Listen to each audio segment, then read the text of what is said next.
Hi ಎಲ್ಲರಿಗೂ ನಮಸ್ಕಾರ. ನನ್ನ ಕನಸು ಚಾನಲ್ಗೆ ಸ್ವಾಗತ. ಇವತ್ತು ನಾನು ತುಂಬಾ ಸಿಂಪಲ್ ಆಗಿರುವಂಥ ಒಂದು ಮಂಗಳೂರು ಶೈಲಿಯಲ್ಲಿ ಸಿಲ್ವರ್ ಮೀನು ಅಥವಾ ಬೊಳಂಜಿರು ರವಾ ಡೀಪ್ ಫ್ರೈ ರೆಸಿಪಿನ ಮಾಡ್ತಿದ್ದೀನಿ. ಬನ್ನಿ ಫ್ರೆಂಡ್ಸ್, ಹೇಗೆ ಮಾಡೋದು ಅಂತೇಳಿ ನೋಡೋಣ. ಅದಕ್ಕಿಂತ ಮುಂಚೆ ಯಾರೆಲ್ಲ ನನ್ನ ಚಾನಲ್ ಸಬ್ಸ್ಕ್ರೈಬ್ ಮಾಡೋದು ನೋಡ್ತಿದ್ದೀರಾ, ಪ್ಲೀಸ್ ಸಬ್ಸ್ಕ್ರೈಬ್ ಮಾಡ್ಕೊಳ್ಳಿ. ಫಸ್ಟ್ ನಾನಿಲ್ಲಿ 2 ಪಾತ್ರೆಯಲ್ಲಿ ಬಿಸಿ ನೀರನ್ನ ಹಾಕ್ಕೊಳ್ತಾ ಇದ್ದೀನಿ. ನಾನಿಲ್ಲಿ ದೊಡ್ಡ ಪಾತ್ರೆಗೆ ಒಂದು 12 ಆಗುವಷ್ಟು ಬ್ಯಾಡಗಿ ಮೆಣಸಿನ್ಕಾಯಿನ ಹಾಕ್ಕೊಳ್ತಾ ಇದ್ದೀನಿ. ಹಾಗೆ ಸಣ್ಣ ಬೌಲಿಗೆ ನಾನಿಲ್ಲಿ ಒಂದು ಸಣ್ಣ ಗೋಳಿ ಗಾತ್ರ ಆಗುವಷ್ಟು ಹುಣಸೆಹಣ್ಣನ್ನು ಹಾಕ್ಕೊಳ್ತಾ ಇದ್ದೀನಿ. ಈಗ ಇದನ್ನು ಕಡಿಮೆ ಅಂದ್ರೆ ಒಂದು 10 ರಿಂದ 15 ನಿಮಿಷಗಳ ಕಾಲ ಚೆನ್ನಾಗಿ ನೆನೆಬೇಕು, ಅಲ್ಲಿ ತನಕ ಬಿಡೋಣ. ಇಲ್ಲಿ ನೋಡ್ತಿರ್ಬೋದು, ಈಗ ಒಂದು 15 ನಿಮಿಷ ಆಗಿದ್ದಲ್ಲ, ಇದು ಚೆನ್ನಾಗಿ ನೆನ್ಕೊಂಡಿದೆ. ಈಗ ಇದನ್ನೊಂದು ಮಿಕ್ಸಿ ಜಾರಿಗೆ ಹಾಕ್ಕೊಳ್ತಾ ಇದ್ದೀನಿ. ನಾನಿಲ್ಲಿ ಹುಣಸೆ ಹಣ್ಣನ್ನು ನೀರು ಸಮೇತನೇ ಹಾಕ್ಕೊಳ್ತಾ ಇದ್ದೀನಿ. ನಂತರ ನಾನು ಇದಕ್ಕೆ 1 ಇಂಚ್ ಆಗುವಷ್ಟು ಶುಂಠಿ, ಒಂದು 4 ಎಸಳು ಬೆಳ್ಳುಳ್ಳಿ, 1 ಸ್ಪೂನ್ ಆಗುವಷ್ಟು ಧನ್ಯಕಾಳು, ಒಂದು ಸ್ವಲ್ಪ ಕರಿಬೇವು, 1 ಸ್ಪೂನ್ ಆಗುವಷ್ಟು ಜೀರಿಗೆ, ಈಗ ಇದನ್ನೆಲ್ಲ ಹಾಕೊಳ್ಳೋಣ. ಈಗ ಇದನ್ನೆಲ್ಲ ಹಾಕೊಂಡ ನಂತರ ನಾನು ಇದಕ್ಕೆ ಒಂದು 1/2 ಸ್ಪೂನ್ ಆಗುವಷ್ಟು ಅರಶಿನ ಹಾಕೊಳ್ತಾ ಇದ್ದೀನಿ. ಹಾಗೆ ರುಚಿಗೆ ತಕ್ಕಷ್ಟು ಉಪ್ಪು ಹಾಕೊಳ್ಳೋಣ. ಉಪ್ಪು ನೆಕ್ಸ್ಟ್ ನಾನೆಲ್ಲೂ ಆ್ಯಡ್ ಮಾಡ್ಕೊಳ್ಳಲ್ಲ, ಇಲ್ಲೇ ಹಾಕೊಳ್ತಾ ಇದ್ದೀನಿ. ಅದಕ್ಕೋಸ್ಕರ ಈಗ ಇದನ್ನು ನುಣ್ಣಗೆ ರುಬ್ಕೊಂಡು ಬರೋಣ, ಪೇಸ್ಟ್ ಮಾಡ್ಕೊಂಡು ಬರೋಣ. ಇಲ್ಲಿ ನೋಡ್ತಿರ್ಬೋದು, ನುಣ್ಣಗೆ ಒಂಥರ ಪೇಸ್ಟ್ ಥರ ಬಂದಿದಲ್ಲ. ಈಗ ಇದನ್ನು ಒಂದು ಸೈಡಿಗೆ ಇಟ್ಕೊಂಡು ನಂತರ ಇನ್ನೊಂದು ಸೈಡಲ್ಲಿ ಒಂದು ಪ್ಲೇಟಿಗೆ 1 ಸ್ಪೂನ್ ಆಗುವಷ್ಟು ಕಾರ್ನ್ಫ್ಲವರ್, ಹಾಗೆ 1 ಸ್ಪೂನ್ ಆಗುವಷ್ಟು ಮೈದಾ ಪೌಡರ್ನ ಹಾಕ್ಕೊಳ್ತಾ ಇದ್ದೀನಿ. ಇದನ್ನು ಹಾಕೊಂಡ ನಂತರ ನಾವು ಆವಾಗಲೇನು ರುಬ್ಕೊಂಡಿದ್ವಲ್ಲ, ಪೇಸ್ಟ್ ಮಾಡ್ಕೊಂಡಿದ್ವಲ್ಲ, ಆ ಪೇಸ್ಟನ್ನು ಆ್ಯಡ್ ಮಾಡ್ಕೊಳ್ತಾ ಇದ್ದೀನಿ. ಈಗ ನಾವು ಈ ಪೇಸ್ಟನ್ನು ಹಾಕೊಂಡಿದ್ವಲ್ಲ, ಈಗ ನಾವು ಇದನ್ನು ಕಾರ್ನ್ಫ್ಲವರ್, ಮೈದಾ, ಈ ಮಸಾಲ ಏನಿದೆ ನೋಡಿ, ಅದು 2-3 ಚೆನ್ನಾಗಿ ಮಿಕ್ಸ್ ಆಗಬೇಕು. ಅಲ್ಲಿ ತನಕ ನಾನು ಇದನ್ನು ಮಿಕ್ಸ್ ಮಾಡ್ಕೊಳ್ಳೋಣ. ಯಾವುದೇ ಥರದ ಗಂಟು ಇರಬಾರ್ದು, ಚೆನ್ನಾಗಿ ಮಿಕ್ಸ್ ಆಗಬೇಕು ಈಗ 3.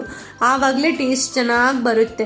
ಈ ಗಂಟಿದ್ದಾಗ ಅಷ್ಟೊಂದು ಮೀನು ಮಸಾಲ ಚೆನ್ನಾಗಿ ಹೀರ್ಕೊಳ್ಳಲ್ಲ. ಅದಕ್ಕೋಸ್ಕರ ಇಲ್ಲಿ ನೋಡ್ತಿರ್ಬೋದು, ಈಗ ಚೆನ್ನಾಗಿ ಮಿಕ್ಸ್ ಮಾಡ್ಕೊಂಡು ನಂತರ ನಾನು ಇದಕ್ಕೆ 1/4 kg ಆಗುವಷ್ಟು ಸಿಲ್ವರ್ ಮೀನು ಬೊಳಂಜಿನ ಹಾಕ್ಕೊಳ್ತಾ ಇದ್ದೀನಿ. ಈಗ ಮೀನು ಹಾಕ್ಕೊಂಡೊಮ್ಮೆ ಚೆನ್ನಾಗಿ ಮಿಕ್ಸ್ ಮಾಡ್ಕೊಳ್ಳೋಣ. ನೋಡ್ತಿರ್ಬೋದು, ಈಗ ಚೆನ್ನಾಗಿ ಮಿಕ್ಸ್ ಮಾಡ್ಕೊಂಡಿದ್ವಲ್ಲ, ಈಗ ನಾನು ಇದನ್ನು ಬೇರೆ ಪಾತ್ರೆಗೆ ಹಾಕ್ಕೊಳ್ತಾ ಇದ್ದೀನಿ. ಒಂದು ದೊಡ್ಡ ಪ್ಲೇಟಿಗೆ ಏನಿದೆ ನೋಡಿ, ಈ ಮೀನನ್ನ ಹಾಕ್ಕೊಳ್ತಾ ಇದ್ದೀನಿ. ಈಗ ಇದನ್ನು ಕಡಿಮೆ ಅಂದ್ರೂ ಒಂದು 30 ನಿಮಿಷಗಳ ಕಾಲ ನಾವು ಮ್ಯಾರಿನೇಟ್ ಮಾಡ್ಕೊಂಡು ಸೈಡಿಗೆ ಎತ್ತಿಟ್ಕೊಳ್ಬೇಕು. ಈಗ ನೋಡ್ತಿರ್ಬೋದು ನೀವು, ಒಂದು 30 ನಿಮಿಷ ಆಗಿದೆ. ಈಗ ಒಂದು ಪ್ಲೇಟಲ್ಲಿ ನಾವು ಮ್ಯಾರಿನೇಟ್ ಮಾಡ್ಕೊಂಡಿರುವ ಮೀನಿದೆ. ಹಾಗೆ ಇನ್ನೊಂದು ಪ್ಲೇಟಲ್ಲಿ ನಾನು ಸಣ್ಣದಾಗಿ ಚಿರೋಟಿ ರವೆ ಅಥವಾ ಬಾಂಬೆ ರವೆನ ತೊಗೊಂಡಿದ್ದೀನಿ. ಈಗ ನಾವು ಮಸಾಲದಲ್ಲಿ ಮ್ಯಾರಿನೇಟ್ ಮಾಡ್ಕೊಂಡಿರುವ ಮೀನನ್ನು ಈ ರವೆದಲ್ಲಿ ಚೆನ್ನಾಗಿ ಮ್ಯಾರಿನೇಟ್ ಮಾಡ್ಕೊಳ್ಬೇಕು. 2 ಸೈಡಲ್ಲಿ ರವೆ ಚೆನ್ನಾಗಿ ಇಟ್ಕೊಳ್ಬೇಕು, ಅಲ್ಲಿ ತನಕ ನಾವು ಇದನ್ನು ಚೆನ್ನಾಗಿ ಮ್ಯಾರಿನೇಟ್ ಮಾಡ್ಕೊಳ್ಳೋಣ. ಒಂದೊಂದು ಮೀನನ್ನು ನಾನಿಲ್ಲಿ ನೋಡ್ತಿರ್ಬೋದು ಯಾವ ಥರ ಮ್ಯಾರಿನೇಟ್ ಮಾಡ್ತಿದ್ದೀನಿ ರವೆದಲ್ಲಿ ಅಂದ್ಬಿಟ್ಟು. ಈಗ ಈ ರವನ್ನು ಮಿಕ್ಸ್ ಮಾಡ್ಕೊಂಡು ಈಗ ನೋಡಿ ಯಾವ ಥರ ಮ್ಯಾರಿನೇಟ್ ಆಗಿಬಿಟ್ಟು ನೋಡ್ತಿದ್ದೀರಲ್ಲ. ಈಗ ಇದನ್ನು ನಾನು ಸೈಡಿಗೆ ಎತ್ತಿಟ್ಕೊಳ್ತಾ ಇದ್ದೀನಿ. ನಂತರ ಇನ್ನೊಂದು ಸೈಡಲ್ಲಿ ನಾನಿಲ್ಲಿ ಬಿಸಿ ಎಣ್ಣೆಗೆ ಮ್ಯಾರಿನೇಟ್ ಮಾಡ್ಕೊಂಡಿರುವ ಮೀನನ್ನ ಒಂದೊಂದಾಗಿ ಹಾಕ್ಕೊಳ್ತಾ ಇದ್ದೀನಿ.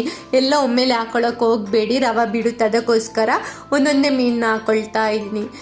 ಈಗ ಮೀನನ್ನೆಲ್ಲ ಹಾಕಿದ ನಂತರ ನಾನು ಇದಕ್ಕೆ ಕರಿಬೇವನ್ನ ಆ್ಯಡ್ ಮಾಡ್ಕೊಳ್ಳೋಣ. ಈಗ ನೋಡಿ ಕರಿಬೇವು ಹಾಕ್ಕೊಳ್ತಿದ್ದೀನಿ. ಕರಿಬೇವು ಹಾಕೋದ್ರಿಂದ ಸ್ವಲ್ಪ ಫ್ಲೇವರೂ ಚೆನ್ನಾಗಿ ಬರುತ್ತೆ. ಅದಕ್ಕೋಸ್ಕರ ಇಲ್ಲಿ ನೋಡ್ಬೋದು, ಈಗ ಸ್ವಲ್ಪನೇ ಫ್ರೈ ಆಗ್ತಾ ಬಂದಿದೆ ಅಲ್ಲ. 2 ಸೈಡಲ್ಲಿ ಚೆನ್ನಾಗೇ ಫ್ರೈ ಮಾಡ್ಕೊಳ್ಳೋಣ.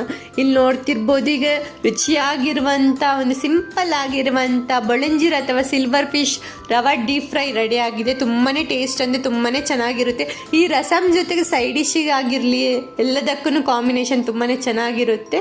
ನೋಡಿದ್ರಲ್ಲ ಫ್ರೆಂಡ್ಸ್, ಕ್ರಿಸ್ಪಿಯಾಗಿರುವಂಥ ಬೊಳಂಜಿರು ಅಥವಾ ಸಿಲ್ವರ್ ಫಿಶ್ ರವಾ ಫ್ರೈ ರೆಸಿಪಿನ.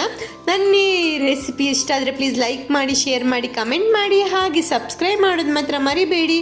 ಇನ್ನೊಂದು ಹೊಸ ವಿಡಿಯೋದೊಂದಿಗೆ ಮುಂದಿನ ವಿಡಿಯೋದಲ್ಲಿ ಸಿಗೋಣ. ನನ್ನ ಈ ವಿಡಿಯೋ ನೋಡಿದ್ದಕ್ಕಾಗಿ ಧನ್ಯವಾದಗಳು.